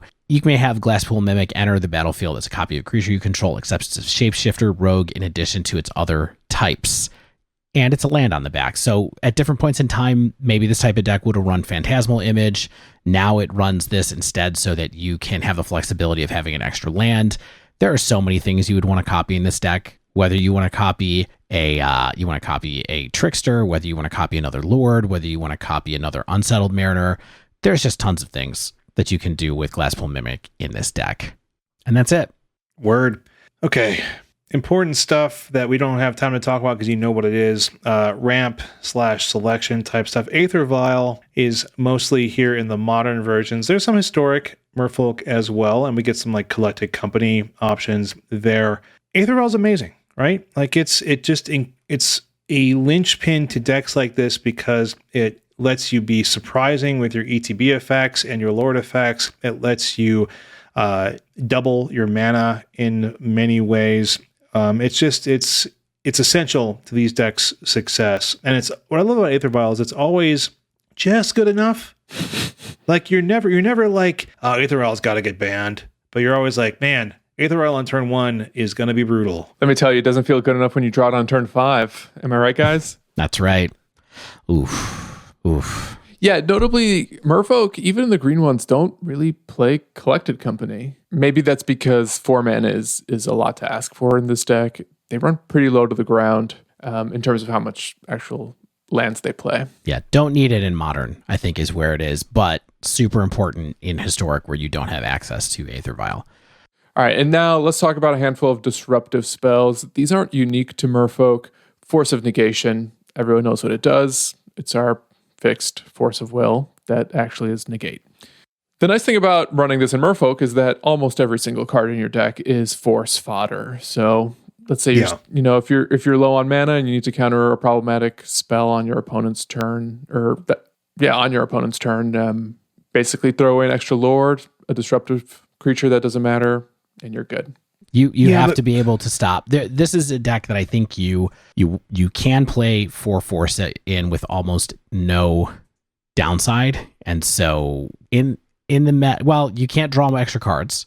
You can't, so you don't make up for it as well as some other decks. Right, and I think that's a huge downside. But on the other side, it's never just stuck in your hand, and you do have a lot of redundant cards, so you can just run it. And I feel like that's part of the reason, or occasionally, that this deck is good, is because you always know what you can throw to force if you get in a situation where you have to kill something that's going to kill you on turn 2 or something like that. Yeah, there's a lot of decks. Unfortunately, there's a few decks that Merfolk can lose to because the clock is maybe a half turn or a turn slower than some other beatdown decks or some other sort of creature combo decks, and so it's the kind of thing where it's like, hey, my opponent is playing that expedition map. And it's like, well, I got to keep him off Tron. I don't have a Spreading Seas in hand. We'll talk about that in a second. Or it's a creature combo deck or a spell-based combo deck. And it's like, well, this is the difference between me winning this game or losing this game. And I got to buy myself a turn or two. And I think what you guys said is correct, which is like, this deck has redundancy, right? Like we talked about sort of the 8 to 12 Lord type thing. And you could throw away an extra lord, or if you know it's a spell-based combo deck, it's not like your Merfolk Trickster is doing you much work, right? And so you can toss that to buy yourself a chance to win, and then you get your beat down with your lords that are in your hand. So it's a really powerful spell, and I think that you both maybe are underselling the cantrip ability of this deck. Like we have the Adapt we mentioned before. We have Spreading Seas in a lot of this deck. These decks do run. We do have I think one of the Repeal spells also cantrips. There are cantrips in this deck for sure. Very little, but yes. They exist. All right, next card is an unusual one for a creature deck, and that's Chalice of the Void. Everyone knows what Chalice does. Merfolk doesn't have a way to cheat these out early. Usually you're just playing a Chalice on 1 on turn 2. Sometimes if you need to, you can play it on turn 4 as a Chalice on 2. The neat thing about Chalice in a deck like Merfolk is, thanks to Aether Vial, assuming you get an Aether Vial down on turn 1, or just Cavernous Souls, even if you try to play, your 1-drop Curse Catchers, you can do that into a Chalice because you have ways to either get around spending mana on them with the Vial, or your Cavernous Souls makes them uncounterable. Yeah, exactly. And it's really easy to construct this deck, especially post-board, to not have 1-drops in it or to minimize the 1-drops if you're going on a Chalice plan, which sometimes you want to. If you're up against Prowess, for example, Curse Catcher's not really going to do that much for you. It's going to eat a Lava Dart or maybe stop something one time. You really prefer to just stop them from being able to go off, and so Chalice is kind of better in that kind of situation. Guys, we're surprisingly low on time, but I want to give Spreading Seas its fair share here because such an important card here. Yeah. Okay. 1 in the blue, enchantment or enchant land. When an ETBs draw a card, the enchanted land is now an island. Well, this does so much, right? Like it has, like you disrupt the opponent's mana, you cantrip, you make your Merfolk unblockable with Island Walk.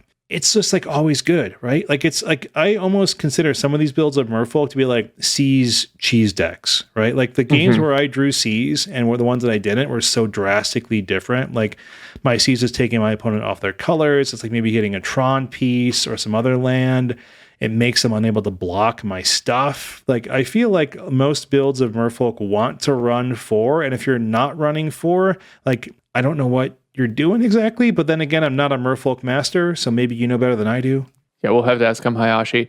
The cool thing about Seas and why I think it's so important to this deck is that it's also one of the few ways you actually have velocity, right? It's, this is one of the few cards that draws you a card. So not only are you disrupting your opponents, but you're not actually wasting a card in that process. Yeah, absolutely. There's nothing more satisfying than dropping one of these and attacking for 16, though. Yeah. Like, they always have to know that it's coming. And so it's weirdly, you get to threaten people in a way that you get to do with like Temur Battle Rage in Shadow, where it's like they have to respect that you could play a Spreading Seas and run them over at almost any time.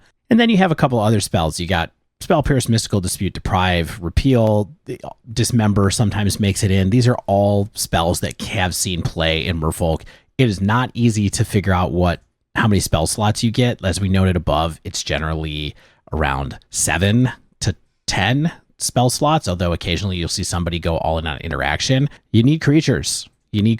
So, honorable mention, Bind the Monster, single U from Kaldheim. Oh, I remember that spell? Everyone loved that spell. And I think Merfolk is one of the only decks I've seen it occasionally pop up. And I think it's because Merfolk does not have a very greedy fetch-based mana base, so you're not really doing that much damage to yourself. So if you use it to actually tap down one of your opponent's creatures, it's not a huge setback.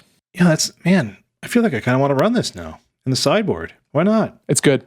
Lance. So you mean Mutavault and all the other lands? Yeah, I mean, it's Mutavault, Cavernous Souls, Wanderwine Hub. There's some other payoffs. Like, I was playing blue-white, so there's Wanderwine Hub, which is a cool tribal one that comes in like Auntie's Hovel. It's a reveal land. Right. 2-color fast lands. There's good stuff that you can do with the lands because you also just get to run a good amount of islands if you want to. So, and the fast lands are great, in the situations where you are splashing for a second color, because you're an aggressive creature deck, you kind of want those early untapped lands. And that's why anytime you're going into a second color, Merfolk decks are almost always running, 2 to 4 of these fast lands as well. So that's the deck and all the options that you could have for the deck. But the question is, what did we actually play? So this is fun because I think we all played different decks.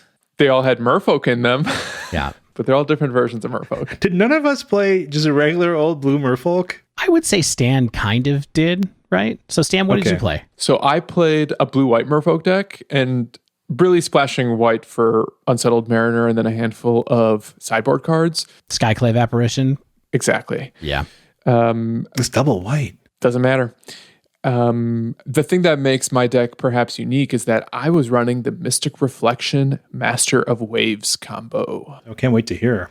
Dave, how about you? So I played 2 different decks. I think I played the deck that is maybe, in my mind, the most stock right now, which is blue-white with a light splash for Unsettled Mariner and sideboard cards like Stan was talking about, but really just 31 creatures, 3 Force of Negation, 4 Aether Vial. Like, it was 12 lords and a whole bunch of cards that you try to kill your opponent with. Yeah, so I ran the aggressive Simic build, 14 lords, a lot of 2-drops, a little bit of interaction, because it made sense. Why not? Yeah, absolutely.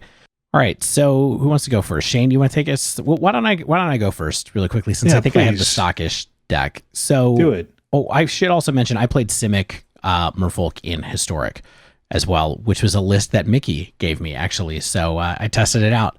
All right, so blue-white in Modern. As you can imagine, there's been so many good kind of white cards that have gotten better lately or been added to this deck lately that there's a good incentive to splash. There's also Wanderwine Hub, as I mentioned, which is a good kind of payoff for being in Merfolk Tribal with an untapped duel when you do a reveal. So this had 4 Unsettled Mariner in the main, and then it had 2 Auriok Champion and 3 Skyclave Apparition in the side. Those are all the white cards. This had 3 Chalice of the Void. I was playing a list by Ketu Soisismak, who went 6-1 in a Modern Challenge a couple weeks ago. And what I can really say is I feel like this is the most standard version of the deck right now because it's just a kind of slightly tricky beatdown deck. You know, I felt like the splash was really worth it. It's good to have Force available even right now in the formats. without, it's not like we have to stop somebody cascading into Tybalt at this point, but still helpful. It's nice to have Chalice out of the side for prowess, and also to have access to Skyclave Apparition, which is just such a good catch-all card. So good that it's worth splashing a double white card in your mostly blue deck. Yeah, it seems like it's okay in Modern, I think. Yeah, really good. I did really well against non-fatal push decks, like other aggro and combo decks. I did all right again. But when I came up against a shadow deck and another fatal push deck, it was not to be. So when they had a bunch of extra removal, they just kind of overran me. But other aggro decks, I managed to hold my own against. I went 3-2 in the league that I took this through. Right on. Wow, Really nice simple. nice burrito. Yeah, nice burrito. Was it an honest burrito, or did you go 1-2 into 3-2? Oh, I went 2-1 into 3-2. Yeah. I That's think a I burrito. went win-win, loss-win or something like that.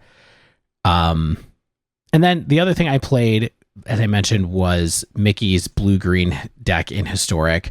I thought it was interesting because the Historic deck is a lot less refined than the Modern version. There's not as many like clear payoffs. There's a couple of lords that you can play, but it's not as just not as streamlined, I think. And so you get to run some cool cards like Kumena, Tyrant of, I forget the name of the city, the full card. Arazka. Yeah, Tyrant of Arazka. You can run Mistcaller as kind of like some main deck tech for goblins. You can run Realm Walker in that deck, actually. So that was the one time I got to mess around with that card, and that was really good to play with in this particular thing.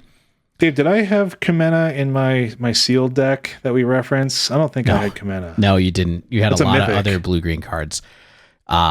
This deck was good in Historic, but it does struggle against the Angels deck that's really popular right now.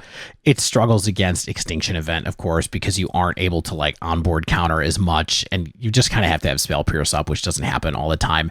It felt pretty good for Historic, but I think it's kind of like one card away right now, but it was a lot of fun. Like if there was one better Merfolk, or once, maybe we bring in something like Curse Catcher or something like that into the deck. Now, Historic does have access to Trickster, Silver Guild, Adept, Master, the Pearl Trident, and Mistcaller. So you have a lot of the core of the Modern deck there, but it just kind of felt like it didn't quite fit to me, but it was a lot of fun. So those are the two decks that I played. Dave, being a blue mage, I always figured that if you were to ever adopt a tribe, it would be Merfolk, because you could also play counterspells. Mm-hmm. Did this feel like home at all for you? So I've always been more of a fan of spirits. Right. I guess the way that it works out, I like flyers a lot. Mm-hmm. So there's a lot of that for me there.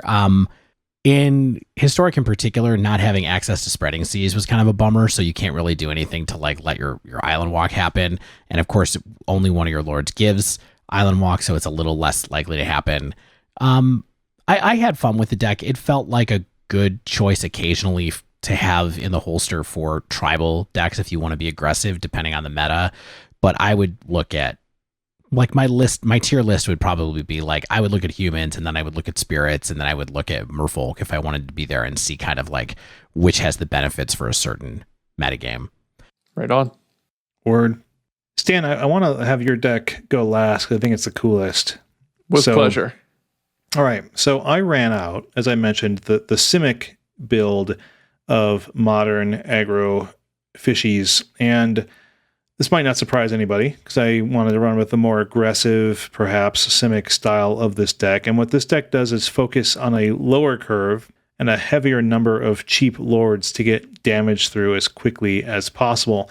And so I was talking earlier about how different builds of Merfolk seems to focus more on tempo or aggression, and I think that this is maybe the more aggressive slant of things. Like the build I ran had 26 creatures, 4 Aether Vial, 4 Spreading Seas, a mere 19 lands, 7 interactive spells, which is a playset of Force of Negation, 2 Echoing Truth in order to bounce non-land permanents, and a random hieroglyphic illumination for some long game draw or like a cheap cycler. I might not run that card. The Simic build, of course, gets to run those newer green-based Merfolk from the Ixalan block. This build leverages the 1-drop of Commander Speaker and the 2-drop Lord of Merfolk Mistbinder, which again binds nothing. It just provides a Lord effect on a bear. The rest of this deck pile of the 2-drops we outlined earlier in the episode. We got Adapt, we've got Trickster, we've got play sets of each of the 2 Island Walk Lords, a few Marrow Regery to top our curve out at a massive 3 CMC. Interesting issue of this deck, I will mention, is that the mana can be rough. It seems that people don't like running Cavern in this deck, and I might need your all's help. Like, it's surprising to me. I don't feel like there's any reason not to. Like, it's not like your Simic dual lands are keeping you from casting your blue non-creature spells. So it's not really any different from those blue-based decks, right? Like, I can't figure it out. Do you have any ideas why it's not running Cavern? I don't. The list I was running only had 1 as well. Yeah, it's just like, why not? I don't know. I guess you're just afraid of not being able to cast your interactive spells, but I don't see how you're not going to hit blue mathematically. But maybe I'm wrong. This sideboard can again run many of those typical cards in fish decks. Like, you've got like Tidebinder Mage, which can tap down opposing red and green creatures as long as it's on the battlefield. Dismember gets you creature removal. Collector Oof is in green, but this deck is Simic, so you can hit those artifact heavy decks. Helps against Tron, of course, various graveyard hate pieces, and so on. The goal of this deck is pretty straightforward, right? Like, get your hand deployed to the board as fast as possible.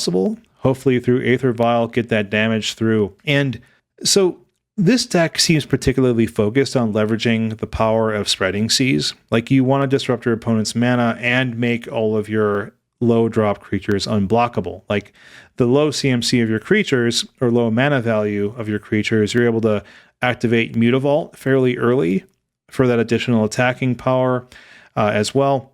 And I also think this deck really wants to have Aether Vial because of that, right? Because, like, playing with a natural curve with this deck is probably not going to get the job done that often. Like, if you're like, 1-drop, 2-drop, 2-drop, 3-drop. Yeah, exactly. Sometimes like, you're 1-top, 2-drop, 2-drop, 2-2-drops. Like, that's probably not going to get it for you either. So yeah, so it's just like you've got to be able to leverage Aether Vial if you can. Like, it's really reliant on, I think, both Spreading Seas and Aether Vial, which is not a bad thing to be reliant on, but it does feel like a little finicky in that way. I'll kind of talk about strengths and weaknesses in a second. Like, I think it gets that strength through its increased density of lords and that low mana curve. Like, you can really present a pretty quick clock while also putting your creatures out of a lot of the burn-based removal, especially kind of like some of the prowess removal. Like, you're not going to get hit by Lava Dart very often when you've got some 3/3s or 4/4s or things like that on the board.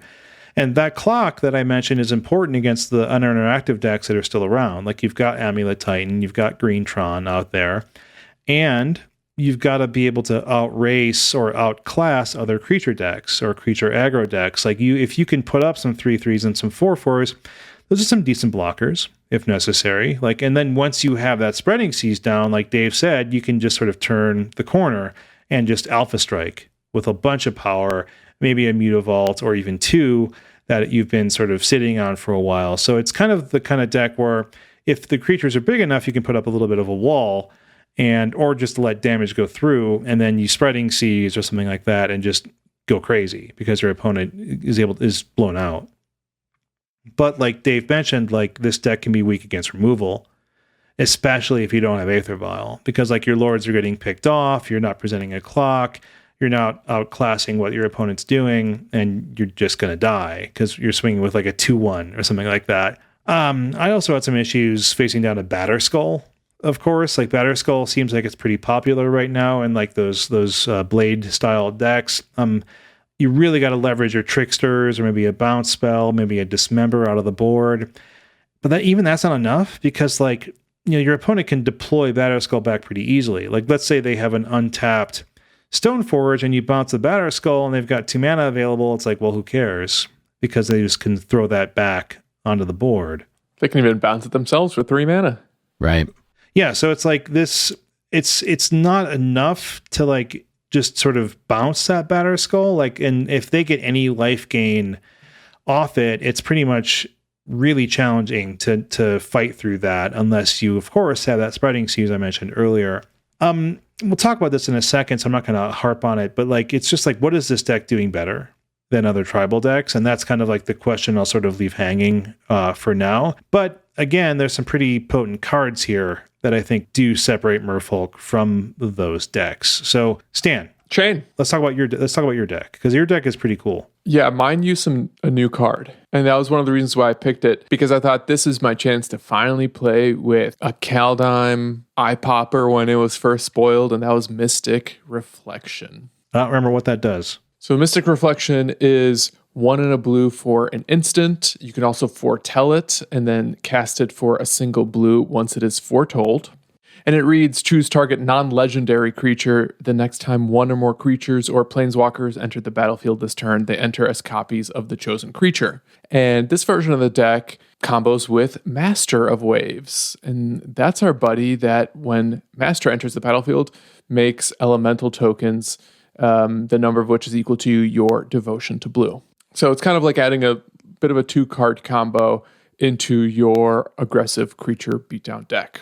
I feel like I should probably maybe talk about how this combo actually plays out. Yeah, talk about the combo here. It's a little confusing and even unintuitive. Maybe there's a math formula you can do to actually calculate how it snowballs, but I couldn't figure out the math because the numbers are out of this world. So let's say you've got your 5 mana to cast a reflection out of the foretold zone and your Master of Waves. On an empty board, when Master of Waves comes down and you reflect it, it makes only 3 elementals, 1 extra master, and you essentially get 10 power across 5 bodies. So that's 5 mana for 10 power across 5 bodies. Seems fine, but probably nothing worth building a deck around. But now let's say that you only have 1 blue pip out. So you already can contribute to your blue devotion with, say, a Spreading Seas that you cast on a previous turn. Now you make 3 Master of Waves and 8 tokens, making a total of 38 power across 11 bodies. Wow. Suddenly this combo looks a little more interesting, huh? That's hilarious.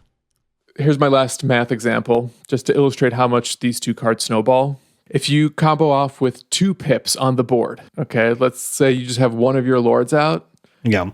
You're making 4 masters, 18 elementals, and 98 power. That's not counting any other creatures or lords that you might control contributing to your overall power or creature count.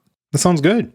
So if you go that's so wild. Yeah. Okay. I won't even try to math it out. Okay. It's hard to math. Just watch out for Plague Engineer. All right. So you really should. Yeah. Yeah, and here's the other thing I'll say. Once I saw this opportunity to play this version of the deck and started looking around for lists, for various reasons, perhaps because it's so early in the format, there wasn't, what I would consider an agreed upon version of this combo shell. Well, people are working in shifts on it right now, so we'll see in a week or two. They've got us working in shifts. There was a recent, as recent as the last 5.0 deck dump had a Mystic Reflection Merfolk combo deck in there. I didn't love the look of it, so what I did was I found a blue-white version because I thought that the blue-white Shapeshifter would be really good as a protection spell. And I just rammed 8 cards into a blue-white Merfolk deck. Maybe the one that I was playing. Perhaps, but maybe not. All right. Playing Mystic Reflection. This is my first time playing Merfolk ever. All right. I did try to do some practice rounds before I actually hopped into a league. Same. Wanted to get my sea legs. Why? You got you gotta relearn how to tap. You guys. All right. I did, made a handful of tweaks here and there. Something that Shane said to me that really resonated was that always be tweaking. Well, also Merfolk deck should be playing for Spreading Seas, and I figured with the amount of Island Walk in my deck, and after playing these practice rooms, I realized how little velocity I had. I was like, yes, I want to draw cards. I want to draw into my combo, into lands, and actually potentially enable an Island Walk based plan B. Because 5 mana, that's a tall order too. Eventually I did my league and I finished 2-3. So it goes. Hey, same buddy, same. And here's the other thing, I was talking about how modern results are so different from my leagues. My league was kind of weird in that I played against Jeskai Thopter Sword and Boros Boombust in the same league as Boros Burn, Mono Red Burn, and Is It Prowess. Okay. Yeah. That said, can you guys guess which matchups I did well in? The last three? No, it was not the burn matchups. I only won 2, so. That's right. And I did Who go... needs lands when you have Aether Vial? Yeah, you need to draw both of them. At first, I was off to a great start. I've included a screenshot. I tweeted it as well. In my very first match against the Thopter Sword combo, I managed to go off on turn 5, and I made 72 elemental tokens on a single turn. I think I made 7 or 8 Master of Waves, in part because I already had a board state to kind of go off to contribute to my blue devotion. I did do this into a board where my Emery opponent had EE on 0 that I just completely ignored. I still won because of the Master of Waves and Island Walk. Just came up naturally with their Steam Vents. But I figured at that point, maybe I can actually play this combo deck and it can actually do stuff.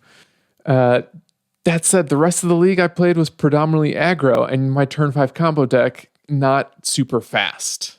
Especially when you're only running about 20 lands, drawing enough lands to actually execute the combo or survive till turn 6 so you can, in theory, try to vial in a Master of Waves, it was really tough and not really a sustainable plan. And I think that's kind of what contributed to my losing record in the end. Did you get no fringe benefit from having Master Waves have protection from red? Zero. That's too bad. Zero. I used to have problems with that when I would run into it occasionally with like a Bernie type deck, but not enough. Well, he's slow. I think a 4-mana creature isn't really even though he has pro red, isn't really your answer against aggressive red decks. Yeah, maybe it was a few years ago, and now it's just they've all gotten faster. So yeah, and bear in mind, I'm running 8 cards for this combo with the 4 Reflection and the 4 Masters, and as a result, I found myself in this position where I was neither a combo deck because I'm not actually going all in on this one combo. I also wasn't quite of an aggressive deck because Mystic Reflection doesn't do much with any of my other creatures, and it takes a while to get to the Master anyway. And, let's say I'm playing against something like Prowess that can consistently remove my creatures when I play them. Playing a Master on turn 4 and an empty board doesn't really produce the type of board state that lets me claw back. Right. And this is even though I was playing 32 drops, right? Between my lords, between some tempo bears, still not really quite aggressive enough. And I think maybe those last 8 cards could make a difference. So like I said, Unsettled Mariner was my principal reason for going into blue-white. And I think that ultimately helped, just a little extra protection for my creatures just to get them to stick around longer. Though I think that does more to help the creatures I played before I try to combo off. Just to keep things on the board a little longer and maybe let me chip away at their life total a little bit and pressure their life total a little bit before I potentially go off and make a million elementals. In terms of, whether or not the combo itself is good or bad, I think it might be both. Okay, so the good news is putting 50 bodies on the board on a single turn is a pretty solid way to spend 5 mana. And I think that's what I was always thinking about. Is this worth a 5 mana 2-card investment? And the ceiling is very high. I mean, 100 power on turn 5 is 100 power. That's what Heliod is basically doing minus the life gain.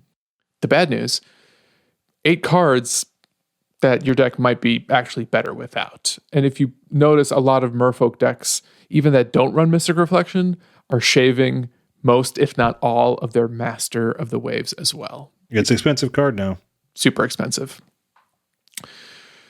But this gets me to what might be a bit of a silver lining as I think about the future of this deck and really the future of this combo. These 2 cards exist in Pioneer, and maybe that's where this type of shenanigans could actually find a home, since Merfolk is, at least right now, more or less absent from that format. Yeah, give me some mono blue devotion with Master of Waves. Why not? Leyline of Anticipation? Oh, yeah, it is. Mm-hmm. And Nykthos, a whole bunch of stuff that Everett really likes. But you don't even... Yep. So, Nykthos would be nice to make extra mana and maybe play this combo ahead of curve. But as I pointed out with my brief, poorly executed math segment, you don't need that much blue devotion to actually get a lot of value out of the combo. Even having a single blue pip will get your opponent dead on board. And then having multiple blue pips is just out of control. But what you need is a counterspell as well to keep someone from doom scarring you or whatever. True. Right? When you do get it on. So maybe Nykthos can help with that too. Yeah. So, I mean, the deck I'm imagining there, I didn't get to spend a lot of time iterating in Pioneer, but it might just have to be a very different deck as well, because that format only has one Merfolk Lord, and it's the blue-green one. And you can't really do evasive maneuvers with Island Walk. But maybe there's room to reimagine the deck, to make use of everything else that's possible, thanks to some of the Simic fish from Ixalan. All right. We're running really long. Surprise. Who knew that Merfolk would take us well into the 2-hour mark? Mickey knew. We got to talk about, I think, what Merfolk does and what it doesn't. And so first off, it's tribal. What do y'all think that Merfolk gets you that other tribes don't? Like, why would you play Merfolk? The lords, Jerry. There's so many lords. There's a lot of lords. It's a pro and a con. I think that's kind of a big part of it, is you always have a really strong proactive 2-drop that is on plan and supports everything your deck is trying to do. You can run a version where you're practically running 20 creatures that say Oops, all lords. All of your creatures get +1/+1. Yeah. I think that's one big reason. I think another reason is just Island Walk and Spreading Seas is a nice way to get some evasion that can be good in certain ones. Another thing I still am a big fan of with this is the ability to have a really simple mana base if you want, and kind of be more complicated from there if you need to be for some reason. Yeah, I think that there's unique disruptive creatures in Merfolk, like Trickster or Harbinger, and like you said, the Lords are cheap and give you that Island Walk. Like, I didn't play Master of Waves in my deck, but that's of course an intriguing finisher. It gives you a really wide board potentially, especially like in your combo scenario, right? So I think that's like, those are like the key things, right? Is like the unblockability even on the ground, and the unique effects that a few of the Merfolk give you. And like you said, is like efficient lords. Like, so that's kind of like I think the main summary of what Merfolk gives you. And also like you said, Dave, is like the mana base, really clean. Yeah, and as part of that, Force of Negation. So if there's a reason you want to be aggressive and pack Force of Negation, this is your shell for that. And Mutavault. Yeah, and Mutavault too. Super efficient creature land. And Bind the Monster. But why not? Maybe less of that one. But like, what were you missing? Like, in terms of like, you've all played spirits. I don't know if you've ever played humans, but like, what are you thinking about in terms of other tribal decks? Like, what are you feeling like Merfolk's lacking? Yeah, I mean, I have a feeling we're all going to agree on this one, but the disruptive elements that are on plan just are more or less absent here compared to what we're used to from something like spirits or even humans, where all of your creatures in Merfolk are lords. In one of those other decks, it feels like all of your creatures are doing something to get in the way of your opponents, or maybe fall as lieutenant and get out of control. I think that there's even a more specific version of that, where I kind of think the cards that we called the beaters in here, things like Benthic Biomancer, the Kumena Speaker, and even Silvergill Adept are just sort of not good enough cards, Yeah, and like, I think what you're saying, I think is maybe not that they're not on plan, it's that the plan is too tempo based.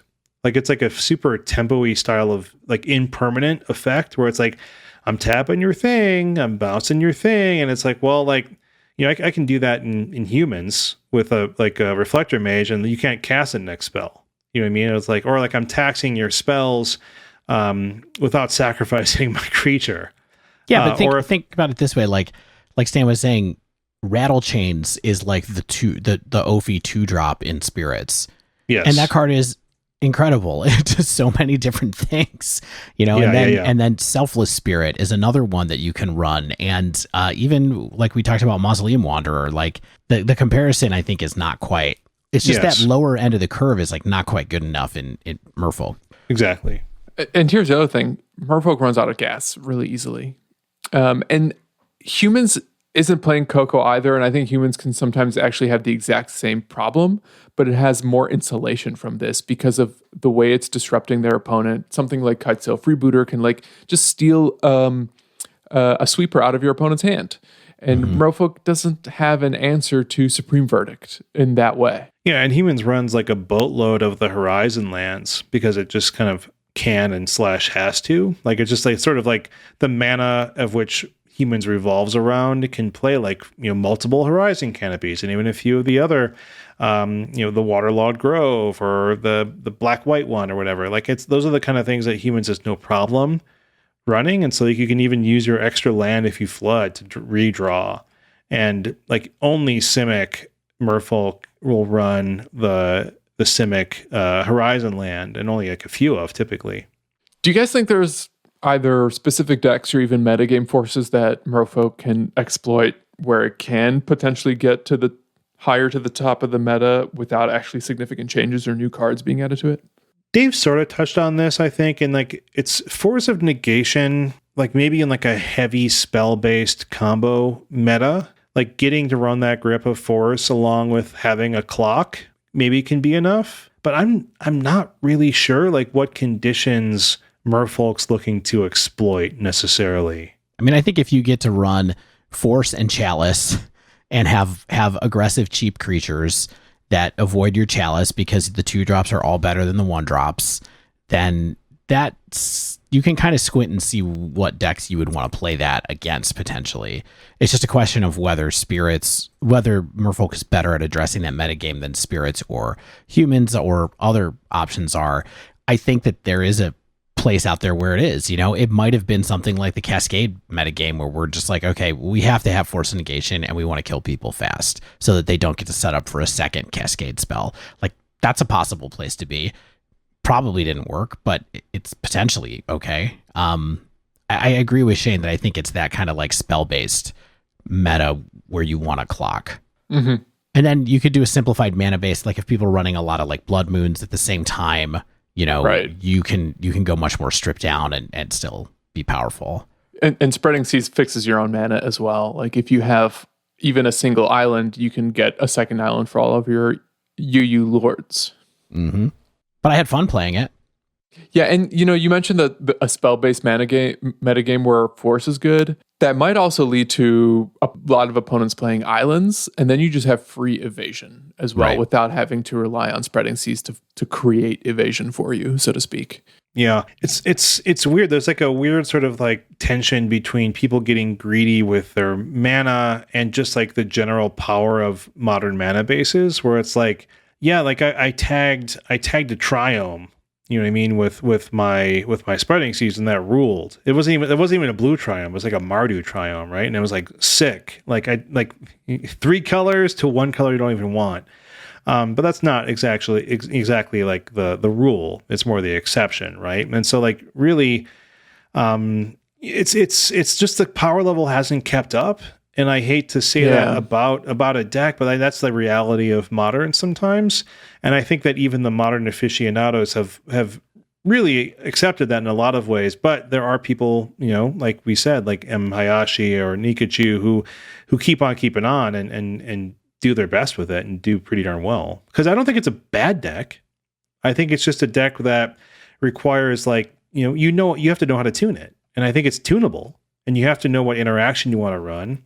And that's important. And I think it's just the kind of deck that, like, if you like it, you can have fun with it. Like Dave said, like, I think it's like a potentially very fun deck. It's almost the most tunable of the tribes because it has all of these different options. Whereas something like Spirits or something like Humans, they have so many amazing creatures, but they're also locked into them. Like you might have like 70 of your 75 decided. And like in Merfolk, like you maybe have like 50. Right. You know what I mean? Like there's a lot of ways to build this deck. Right. But when you think about how other tribes have been pushed, think about creatures like Spellqueller and Skyclave Apparition elevating a Spirits environment.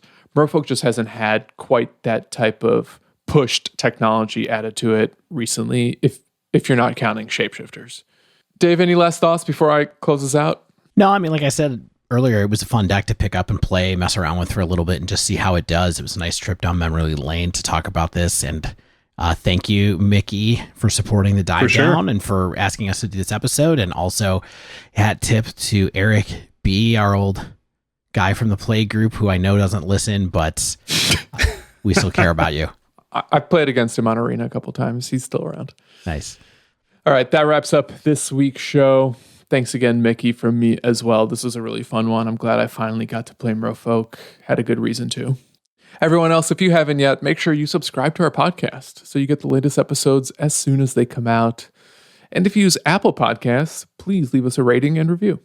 If you'd like to submit a question to the podcast, you can find us on Twitter at @thedivedown, all one word, or you can email thedivedown@gmail.com.